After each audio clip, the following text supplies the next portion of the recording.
If you've written and published anything, you know that first drafts suck.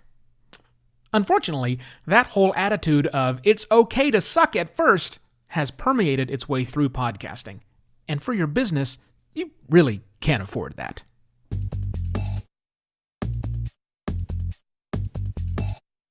Hello and welcome to another Podcast Pontifications with me, Evo Terra.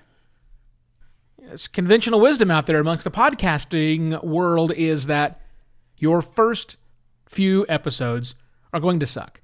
So just get them out, and then you'll be all better on the other side. All right. Well, as I stated at the beginning, I'm not sure that your business can afford that. Last night I was having a conversation with a new prospect, which we're meeting today, and the question was raised about starting a business podcast for this person's firm.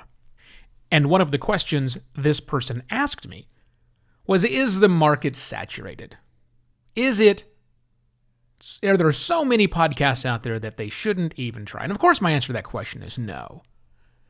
There's plenty of room for podcasting. With 700,000, plenty of room for more. I know it sounds like a big number, but it's not in the grand scheme of the number of blogs and the number of web pages that are out there. We've got plenty of room for that. However, what we don't have room for, or what we are quickly running out of room for, is crappy content. And I think that we podcasters, especially those of us who've done it for a very long time, haven't done a very good job of being stewards of the medium in a professional sense. Professional sense. I'm talking about businesses here. So everything I'm about to say is going to be highly controversial if you're just in it for the fun, or perhaps even if you think you disagree. That's fine. It's okay for you to disagree with me. But right now we're going to talk about the importance of making sure that the content you're producing and publishing is actually quality content. So let's go back to that idea of your first podcast episode, correlating it with your first draft in writing. Because when you do write something, not necessarily an email, but when you're writing an annual report, when you're writing a monthly report to your clients, when you're writing a book, certainly, when you're doing a case study, that goes through several different revisions before it's ready for public consumption. So true is with podcasting. The very first time you sit down behind the microphone, if you've never done it before, and you start talking into it, you're not going to do a very good job. There's lots of things you need to learn. Proper mic placement, diction, pacing, how to tell a good story, all sorts of things that go into it. And as you do it, and as you get better, you will, in fact, get better over time. Yeah, but the problem is, can you afford to get better over time? Or do you need to be better when the public sees it? And I guess that's a better way to frame it. Can you afford to make your business podcast better with the public spotlight on it? That's a tough question. Because the only way to get better at doing something is to learn how to be better. Clearly, practice and repetition is a part of that, but also bringing in the right sorts of people and mentors and skilled laborers and knowledge workers who know what they're doing can certainly help. But you, assuming that you are the voice of the show, or whoever the voice of your show happens to be, you or they need to get better, and they have to get better by practicing. And typically, the conventional wisdom in podcasting is release those early episodes to the public, get feedback, find out what your listeners want, because podcasters will tell you, you're not podcasting for you, you're podcasting for them. Okay, I understand that. Get the feedback from the listeners of your show, and that will teach you how to get better. I don't buy it. I honestly don't buy it. Not in every single case. And in fact, maybe not even in most cases. Because in my experience, feedback you get from your audience is, sorta, occasionally, maybe. As much as we talk about podcasting being a great medium for getting instant feedback from your audience, look at the numbers. Think of the challenges that actually takes. And also there's the fact that what about all the people who were going to listen to those early things and go, this sucks.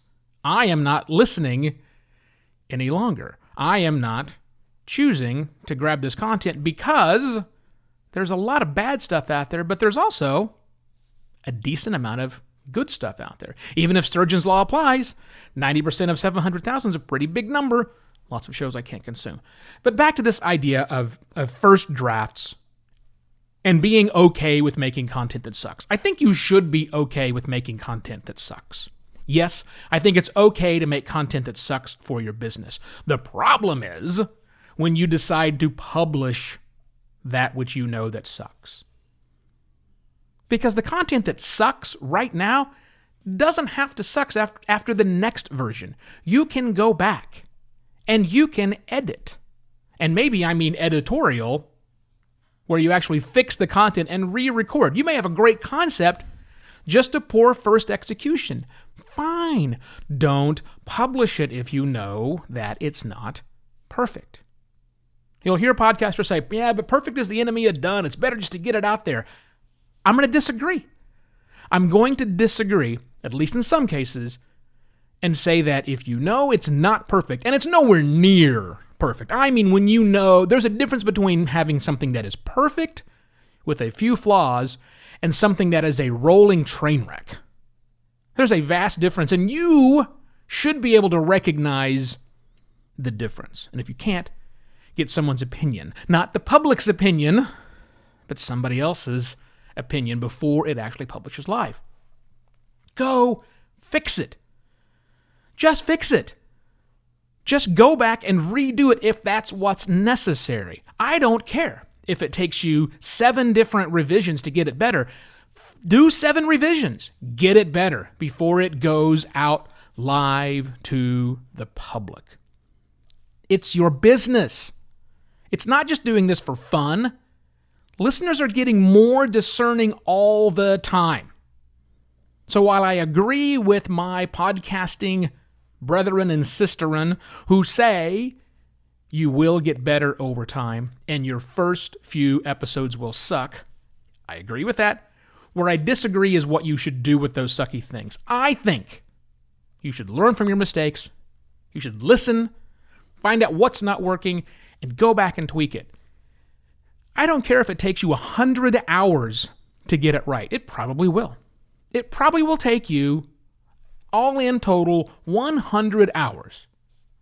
You and other people probably, before you've got something that is dialed in enough to release to the wild. If that's disappointing, I'm sorry that you find it disappointing.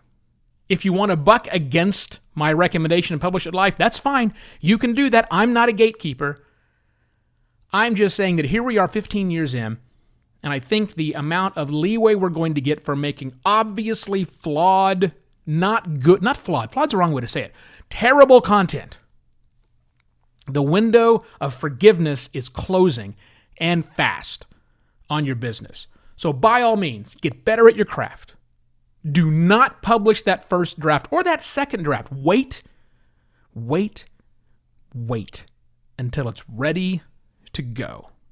And then publish it. I'll have more to say about this on future episodes. But for now, thank you very much for listening. I shall be back tomorrow with yet another podcast, Pontifications. Cheers.